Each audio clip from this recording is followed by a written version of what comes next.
Passport renew করতে যে যে ডকুমেন্টস লাগবে: ১. আবেদনপত্রের প্রিন্ট কপি। ২. পাসপোর্ট ফি পরিশোধের রসিদ। ৩. জাতীয় পরিচয়পত্র অথবা অনলাইন জন্ম নিবন্ধন সনদ। ৪. পূর্ববর্তী পাসপোর্টের মেইন এবং ফটোকপি। ৫. সরকারি চাকরিজীবীদের ক্ষেত্রে জিও অথবা এনওসি। ৬. রেজিস্ট্রেশন ফর্ম অথবা সামারি পেজ। যারা পাসপোর্ট রিনিউ করবেন, এই ৬টা ডকুমেন্টস অবশ্যই আপনার আবেদনপত্রের সঙ্গে জমা দিতে হবে।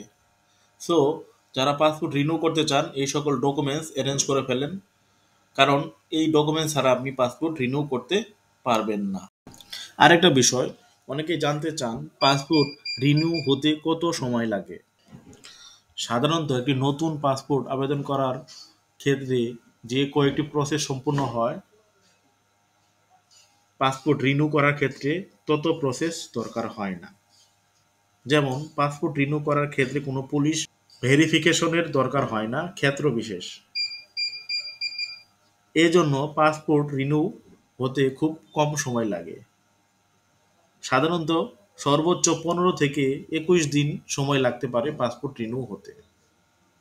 এটা নির্ভর করে পাসপোর্ট ডেলিভারির জন্য আপনি কত টাকা ফি প্রদান করেছেন তার উপরে। সাধারণভাবে রিনিউ করছেন নাকি জরুরিভাবে রিনিউ করছেন।